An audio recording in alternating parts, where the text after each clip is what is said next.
All right, Shalom Aleichem, everybody. Welcome. Are we ready to change the world? Yes. Okay.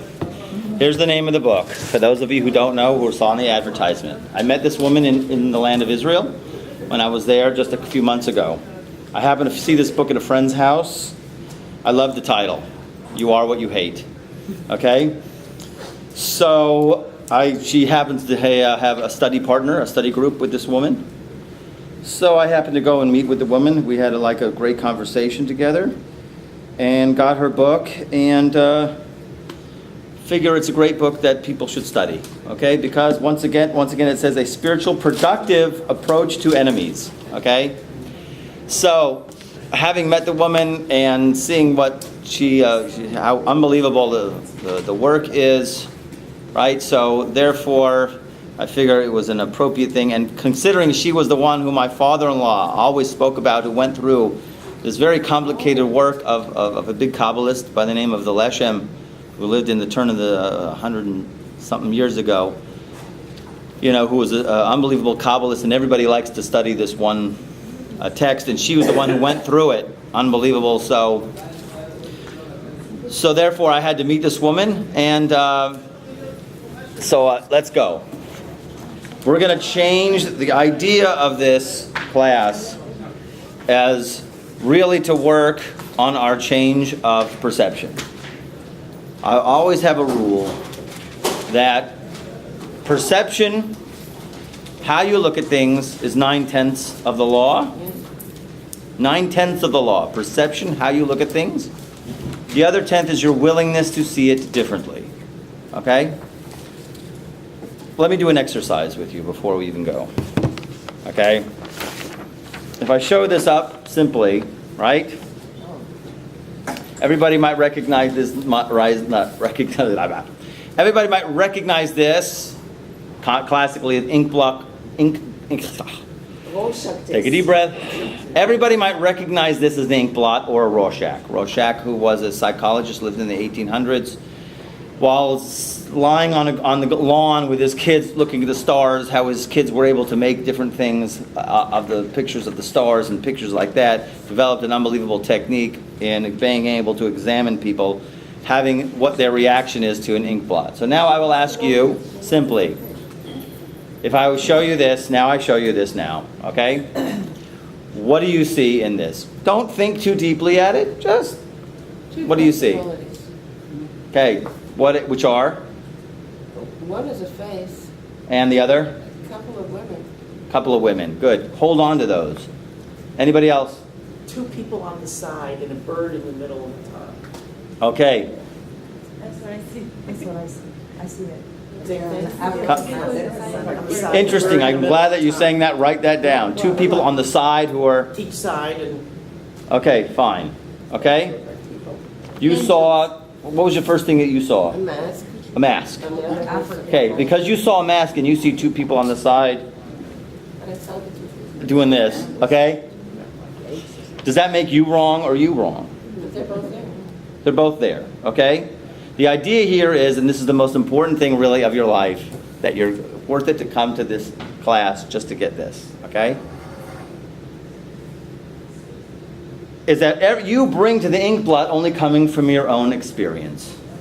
Everything in your life, every experience in your life, right? You're going to bring to this Inkblot only coming from your knowledge. If you never saw a duck-billed platypus in your life, would you ever be able to see, as soon as you see this duck-billed platypus right there? You wouldn't be able to see it if you never had the experience of such a thing. So you only bring to this Inkblot only coming from your own knowledge and your own experience. Now, would you agree that your knowledge and your experience is limited or unlimited? Limited. Okay? So now here comes the bomb. And the bomb is that really every single experience in your life is nothing more than an Inkblot. In other words, every single experience in your life, you are bringing to it only coming from your own experience, your own definition, and how you view things. The proof of that is Not everybody experiences the exact same thing the exact same way. Would you agree or not agree? You could take the most unbelievable tragedy or evil in the world, right? A person who tortures small children for fun. Let's take that. Everybody will call that evil, okay? But not everybody has the exact same reaction to it. And if you don't believe me, go ask some people in California, okay? Well, he had a hard upbringing. Got it? Okay. It's a different reaction. It's not the exact same charge, emotional. Everybody does not have the exact emotional charge. It's not the same, right?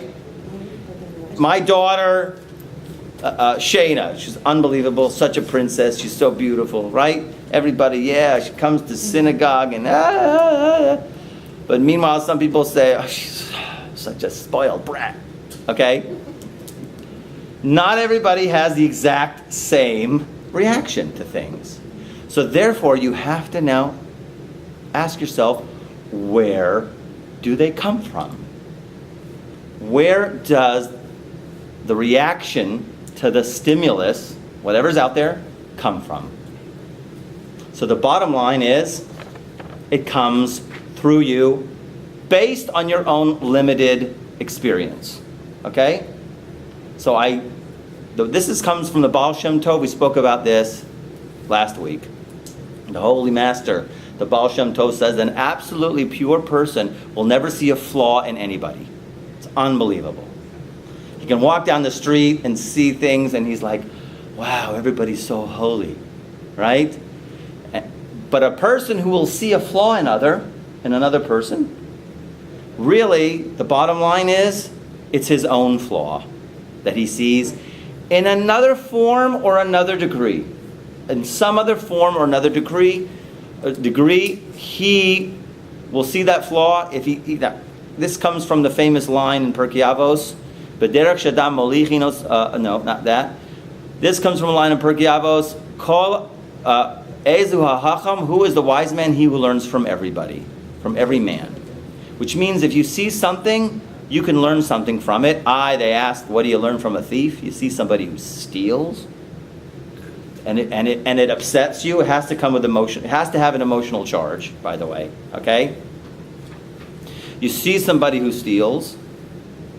I don't steal, Rabbi. You have to really investigate yourself. Where are you involved in some kind of act of stealing? It could be very subtle. It could be in another form or another degree. For example, let's say you cut in line at certain places, right? Okay?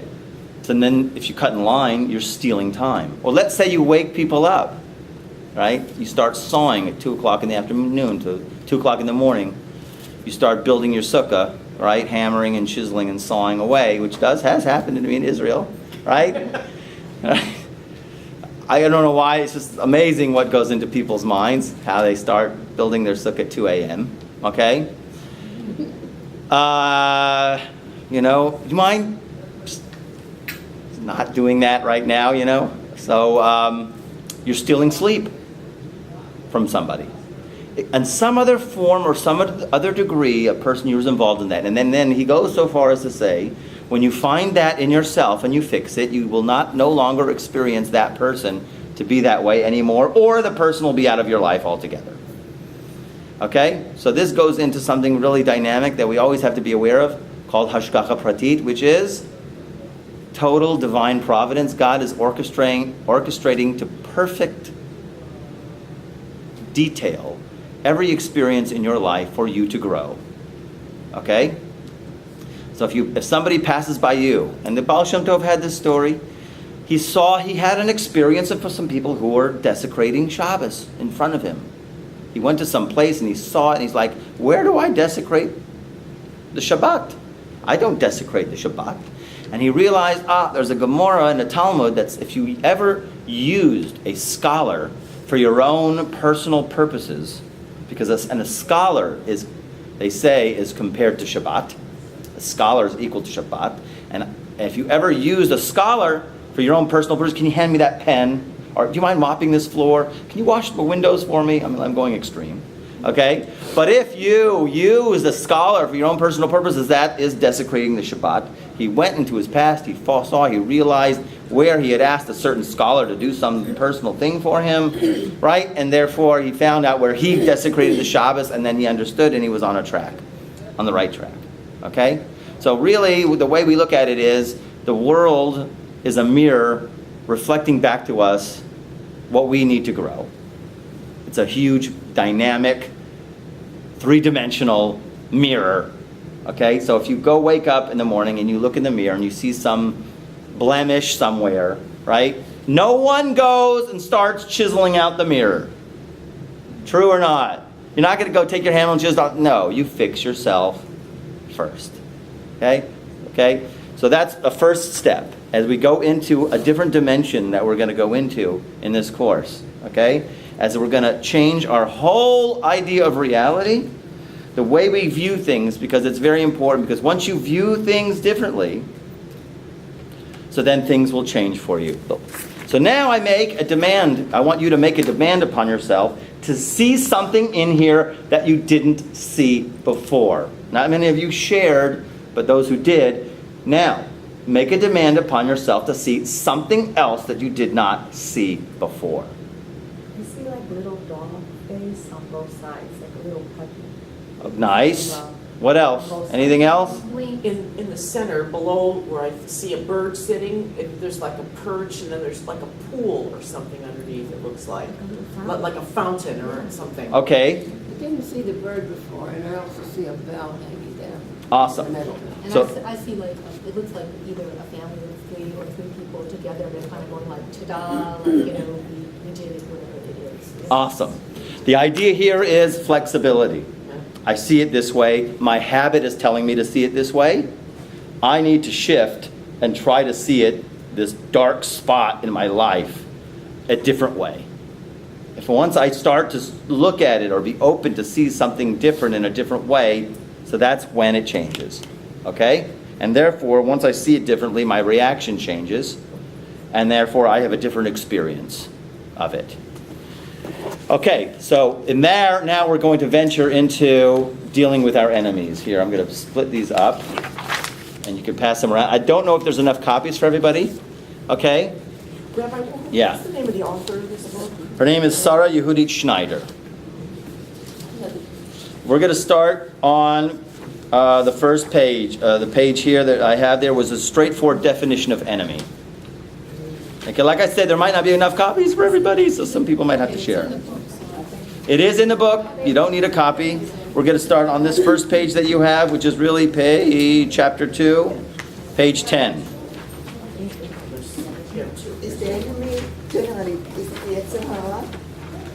Yes, could be, but no, not always. You know, Moshe had an enemy, right? Every rabbi you'll see has an enemy. Had an enemy except one that we spoke about last week, who was the Ari. Every rabbi who innovated some way to go ahead and innovate some way to avodat Hashem, to serving God. Korach was, it was somebody you have issues with. Let's look at the definition and then we'll get to it, okay? Enemy is not to be taken lightly. The Torah does mention several times the word enemy. Yes, Yetzer Hara, okay? So Korach was Moses' enemy. That's He why- was there were two there was also Bilam who was an anti-Moses, okay? But everybody had somebody who they had to deal with, okay? Not saying the Arizal didn't have to deal with, he had to deal with some things, okay? Everybody could raise their hand right now, there's someone or something that's annoying in their life. It's a challenge. Yes or no? It's a challenge. Challenge, okay, you want good? We're going to deal with those. Let's look at the straightforward definition of enemy. Enemy here is defined as an adversary who's working against our well-being. That's the working against God. An adversary who is working against our well-being.